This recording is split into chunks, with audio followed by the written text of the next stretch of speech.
चत्तारि मंगलम अर्यंता मंगलम सिद्धा मंगलम साहु मंगलम केवली पनत्तो धमो मंगलम चत्तारि लोगुतमा अर्यंता लोगुतमा सिद्धा लोगुतमा साहु लोगुतमा केवली पनत्तो धमो लोगुतमा चत्तारि शरणं पौजामि अर्यंता शरणं पौजामि सिद्धा शरणं पौजामि साहु शरणं पौजामि केवली पनत्तो धमो शरणं पौजामि चार शरण चार मंगल चार उत्तम करे जे भवसागर थी तरे ते सकल कर्म नो आणे अंत मोक्ष तना सुखले अनंत भाव धरीने जे गुण गाय ते जीव तरीने मुक्ति जाय संसार माई शरण चार अवर शरण नहीं कोई जे नर नारी आदरे तेने अक्षय अविचल पद होय अंगूठे अमृतव से लब्धि तना भंडार गुरु गौतम ने समरिये तो सदाय मनोवांछित फलदाता।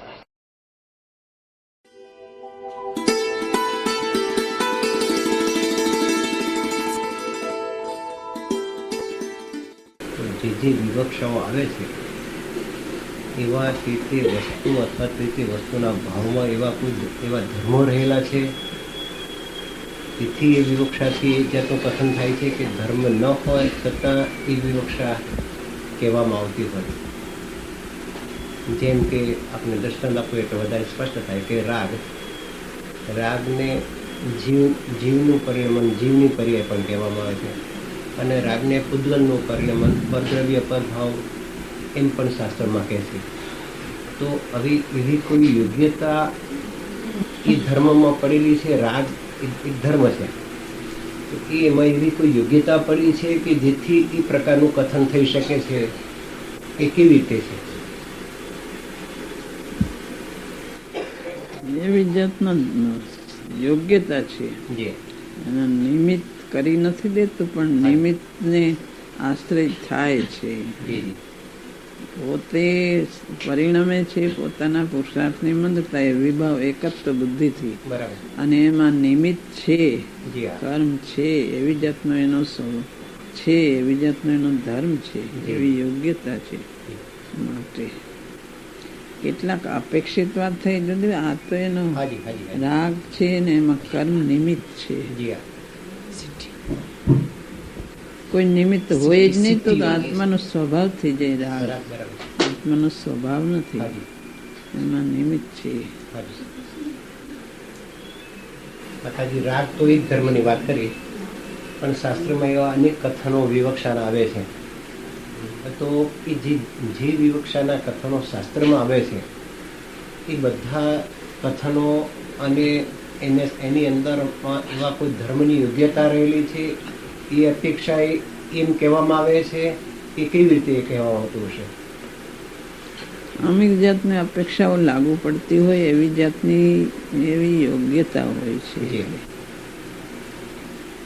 જેમ કે આપણે બીજો દૃષ્ટિ આપો કે દ્રષ્ટિનું જોર આપવા માટે કે દ્રષ્ટિના અપેક્ષા એમ કહેવાય કે બી રાગ પૂદગલના પરિણામ છે, અર્થાત તો પર્યાયના પ્રદેશો ભિન્ન છે ને એવી રીતે કોઈ પણ કહેવામાં આવે છે, તો કંઈ એમાં એ પ્રકારનો કોઈ ધર્મ એવો કથન થઈ શકે, એવો કોઈ ધર્મ છે એ રીતે કહેવાય છે કે કઈ રીતે કહેવાય છે? એવી જાતના ધર્મ છે એમાં દ્રષ્ટિના જોરમાં એને એ જાતનું એને ગૌણ થઈ જાય છે, બરાબર, માટે કહેવાય છે. અને ગૌણ નથી થતું ને કહેવાય છે એમ નહીં. દ્રષ્ટિના જોરમાં એને પર્યાય ઉપરથી એની દ્રષ્ટિ ઉઠીને દ્રવ્ય ઉપર દ્રષ્ટિ જાય છે, એને ગૌણ થઈ જાય છે, માટે કહેવાય છે.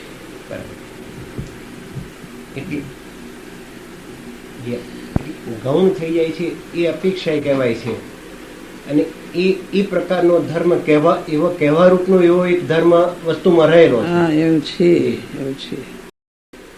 જ્ઞાનમાં એમ આવે છે આ દ્રષ્ટિના જોરમાં આ પર્યાય ગૌણ થાય છે, એવી જાતનો ધર્મ છે. એનો અર્થ કે કોઈ પણ કથન આવે શાસ્ત્રમાં તો એ રીતનું કહેવા યોગ્યની પણ યોગ્યતા એવા પ્રકારનો એક ધર્મ કોઈ રહેલો છે. એવો ધર્મ રહેલો છે, એવી અપેક્ષાઓ એને લાગુ પડે એવી જાતનો ધર્મ રહેલો છે. એવી અપેક્ષાઓ એને લાગુ પડે એનો વિશેષ એટલે એવું એવી જાતનું એમાં વાચ્ય રહેલું છે કે એ જતે વચનમાં આવે છે. 47 નયમાં જ્ઞાન નય અને ક્રિયા નય આવે છે. યત્ન સાધ્ય અને અયત્ન સાધ્ય એમાં આવે છે. જ્ઞાન નયથી જ મુક્તિ થાય છે. ક્રિયા નયથી કઈ મુક્તિ કોઈની થતી નથી. છતાં ક્રિયા નામનો એક ધર્મ ગણીને એ નયથી જોતા ક્રિયા નયથી મુક્તિ થઈ એમ એક કથન શાસ્ત્રમાં આવ્યું. તો ત્યાં આગળ શું કહેવું છે? જ્ઞાનની સાથે પરિણતિ તો હોય છે ને, ક્રિયા નહીંથી મુક્તિ થઈ. બરાબર. એટલે માત્ર જાયના કરે એમ નહીં, એની પરિણતિ બદલાય છે. ક્રિયા નહીંથી મુક્તિ થઈ એટલે જ્ઞાનપૂર્વકની ક્રિયા અહીંયા લેવાની. જ્ઞાનપૂર્વકની ક્રિયાથી મુક્તિ થાય. સમ્યક દર્શન થયું પછી જ્ઞાતાના જોરમાં એ મુક્તિ થાય છે, પણ એમાં અંદર લીનતા વધે છે. એ જાતનો પુરુષાર્થ, એ જાતની ક્રિયા. ક્રિયા એટલે જ્ઞાનની ક્રિયા અંદર થાય છે. એ ક્રિયાથી મુક્તિ એમ કે, પણ એ જ્ઞાનપૂર્વકની સમ્યક ક્રિયા લેવાની, એ બહારની ક્રિયા નહીં લેવાની. બરાબર. અંતરની ક્રિયા છે, અંદર સહાનુભૂતિ રૂપ, અંદર સ્વરૂપમાં અંદર લીનતા રૂપ ક્રિયા થાય છે. પુરુષાર્થ જ્ઞાન ક્રિયા મુક્તિ એમ આવે છે. જ્ઞાનપૂર્વક ક્રિયા છે. એકલી ક્રિયા સમજ્યા વગરની ક્રિયા એમ નથી. જ્ઞાનપૂર્વકની ક્રિયા. ક્રિયા એટલે અંદર સ્વભાવ ક્રિયા, સ્વભાવનો કરતા, સ્વભાવની ક્રિયા, સ્વભાવ કર, બધું સ્વભાવ રૂપ છે. ક્રિયાથી મુક્તિ પણ એકાંત એમ ક્રિયાથી મુક્તિ એમ નહીં, એની શૈલી એમ સમજવી. જ્ઞાનપૂર્વકની ક્રિયા છે, સમ્યક જ્ઞાનપૂર્વકની ક્રિયા. સમ્યક દર્શન જ્ઞાન ચારિત્ર, ચારિત્ર એટલે અંદર સ્વરૂપમાં લીનતા થાય છે. એ જાતની ક્રિયા છે. જ્ઞાન ક્રિયા મોક્ષ જે આવે છે એ તો આપ જે કહો છો એ બરાબર છે, પણ અહીંયા જે 47 નયમાં ક્રિયા નયની વાત આવે છે ત્યાં તો અનુષ્ઠાન, અનુષ્ઠાન એટલે શુભ આચરણ. શુભ આચરણથી એમ કે મુક્તિ થઈ એવું પણ કહી શકાય છે કોઈ નહીંથી. કહી શકાય છે. એમાં એનો અર્થ એમ લેવું કે એની સાથે શુભ હોય છે. શુભ હોય છે એટલે શુભથી મુક્તિ થાય એમ કે એ કીધું, પણ એનો અંદર ઊંડો અર્થ કેવું છે એમ કે અંદરથી ભેદ જ્ઞાન કરીને જ્ઞાન, સમ્યક જ્ઞાન પ્રગટ કર્યું ને અંતરની ક્રિયા પ્રગટ થઈ. એની સાથે આ શુભ જેમ કે આ ચારિત્ર હોય એની સાથે પંચમહાવ્રત હોય છે. પંચમહાવ્રતથી મુક્તિ થઈ એમ કહેવામાં અંદર પોતાના સ્વરૂપમાં એ શુદ્ધ સ્વભાવથી મુક્તિ થઈ કહેવાનો આશય એમ છે. પણ એ બહાર દેખાય બીજાને એમ, એટલે શુભ ભાવ પંચમહાવ્રતે મુનિપણું એમ કહેવાય છે. પંચમહાવ્રતથી મુનિપણું નથી, પણ મુનિપણું તો અંતરમાં છે. પણ એની સાથે જે રહેનારો છે એને પણ એ આરોપ શુભ ભાવ ઉપર આપી દેવામાં આવે છે. એ બહારના અનુષ્ઠાન ઉપર આરોપ અપાય છે. એનું મૂળ રહસ્ય બીજું હોય છે કહેવાનું. એ બહારથી કહીને અંતરનું કહેવા માંગે છે.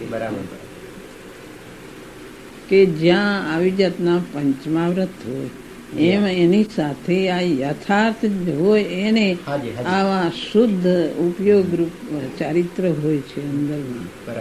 એમ બે એકલા શુભ હોય એની વાત નથી. એનો આશય સમજવો જોઈએ. બહારથી દેખાય છે ક્રિયા, બહારની ક્રિયા દેખાય છે. એ ક્રિયાથી મુક્તિ એમ નહીં લેવાનું, અંતરમાં સાચું બધું આખો અર્થ લેવાનો એમ. એકલું બહારનું નહીં લેવાનું. એની સાથે જે હોય છે એના ઉપર આરોપ અપાય છે. એની સાથે જે શુભ ભાવ મહાવ્રતના અણુવ્રતના જે હોય એના ઉપર આરોપ અપાય છે. એવી એનો અર્થ એ થયો કે નિરંતર પુરુષાર્થ અને એ જાતનો જ્યાં સુધી પોતાથી પુરુષાર્થ ન થતો હોય તો સત્સમાગમ, સત્શ્રવણ, સત્વાંચન ઇત્યાદિ બરાબર એને રાખવું જોઈએ. હોવું જોઈએ. સત્સંગ, શ્રવણ, મનન, સ્વાધ્યાય એ બધું પોતાની અંદર પુરુષાર્થને જાળવવા માટે થઈને.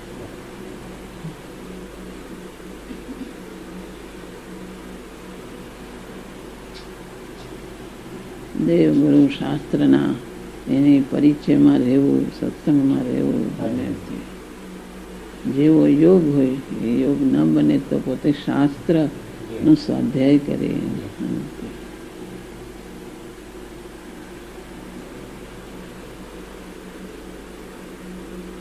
સત્સંગમાં રહેવાની તો ખાસ જરૂરિયાત છે.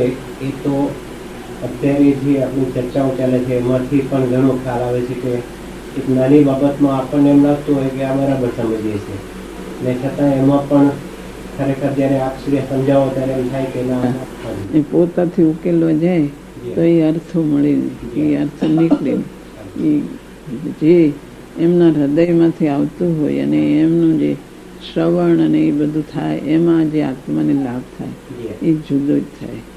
એટલે એવું નિમિત્ત ઉપાદાનનો એવો સંબંધ હોય છે.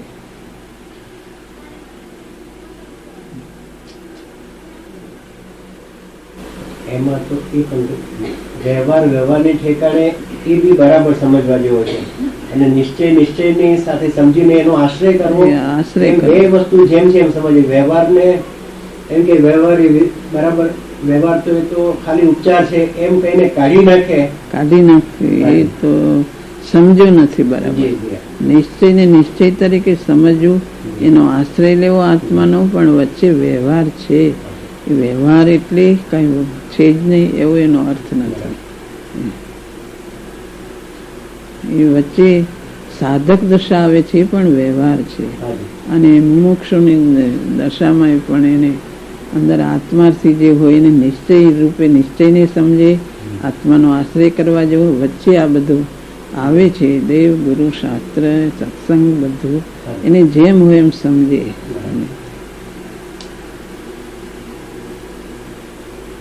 બે દ્રવ્ય વચ્ચે કરતા કર્મ સંબંધ નથી, છતાં જ્યાં નૈમિત્તિક જેમ સમજીને એને એ રીતે વર્તન હોવું જોઈએ. સમજીને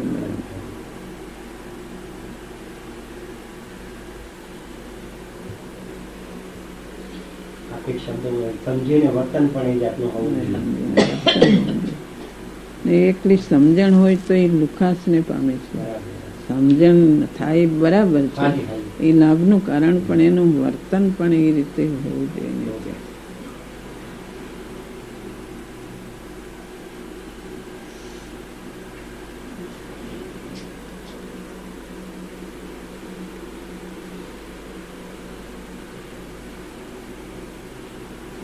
નિશ્ચય ભૂતાર્થ છે, વ્યવહાર અભૂતાર્થ કહેવાય. અભૂતાર્થ એટલે કઈ વસ્તુ જ નથી. એની અપેક્ષા એ બરાબર છે, એની અપેક્ષા એ સત્યાર્થ છે એમ આવે છે. ભૂતાર્થની અપેક્ષા અસત્યાર્થ છે.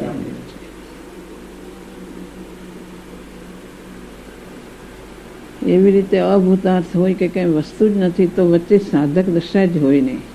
સમ્યક દર્શન થયા પછી તરત કેવળ જ્ઞાન થઈ જાય. સાધક દશા વચ્ચે હોય જ નહીં. તો કારણ પર્યાય વચ્ચે હોય છે, અધુરાશ છે. એમ હજી તો મુમુક્ષુ છે અને આ આત્માનું પ્રયોજન છે, એમાં વચ્ચે આ બધું આવે છે. અશુભથી બચવા માટે શુભ ભાવો આવે છે, અને આશ્રય આત્માનો લેવાનો છે. છે એને જાણીને એ જાતનું એનું વર્તન પણ ત્યાં સુધી યથાર્થ નથી.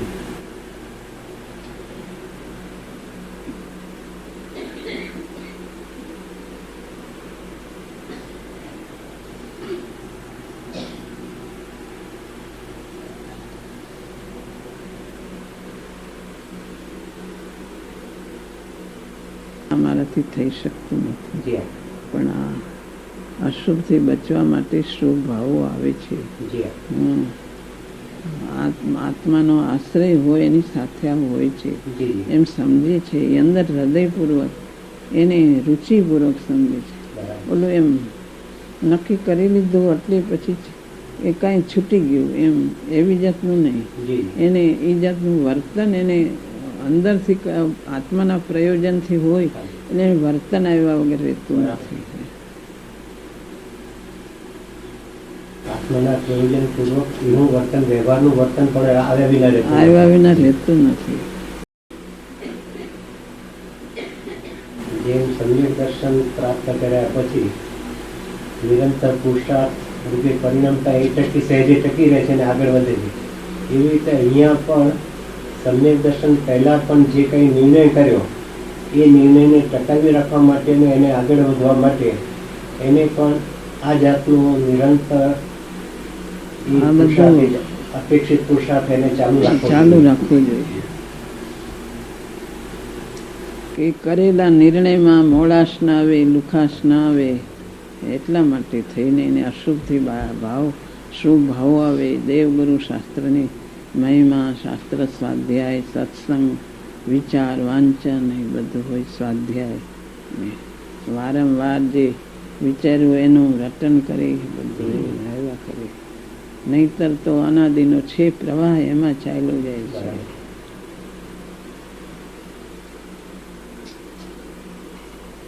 ભ્રાંતિ શું થઈ જતી હતી કે ભાઈ નિર્ણય તો થઈ ગયો છે, એક વખત નિર્ણય થઈ ગયો છે, પછી આપણને તો યથાર્થ નિર્ણય છે, પછી ક્યાં એમ કે નિર્ણય થઈ ગયો કે આ જુદું છે બધું, હવે શું કરવાનું, એમ એમ હજી બાકી છે. અનાદિનો પ્રવાહ એમાં તણાઈ જાય છે. જે અનાદિની એનો પ્રવાહ એમ છે તે પુરુષાર્થની મંદતા થતા એને વાર નથી લાગતી, અનાદિના પ્રવાહમાં ચાલ્યો જાય છે.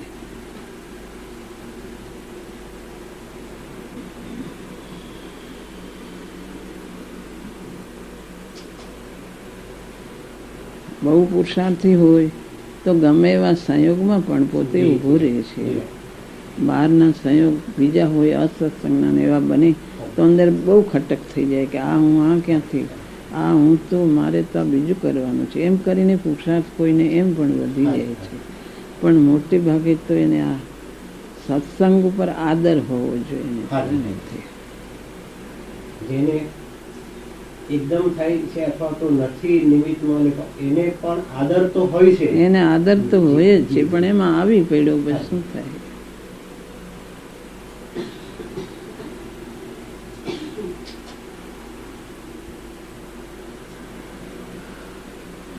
બાકી મોટા ભાગના જીવોને તો આપી જેમ કહ્યું ને એ દશા હોય છે કે જો પુરુષાર્થ મન પડી ગયો તો રુચિ મન પડી ગઈ તો પુરુષાર્થ મન પડી જાય છે, અને પછી પાછું ક્યાંક ને ક્યાંક અટવાઈ જાય છે. ક્યાંક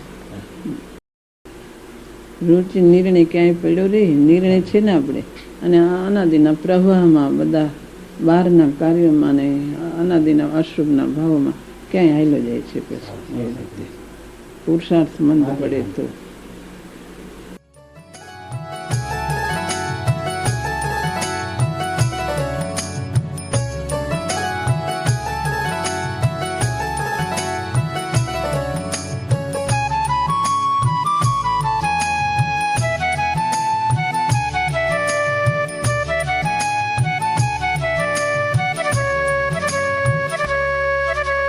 स्वर्णपुरी अति पावन है,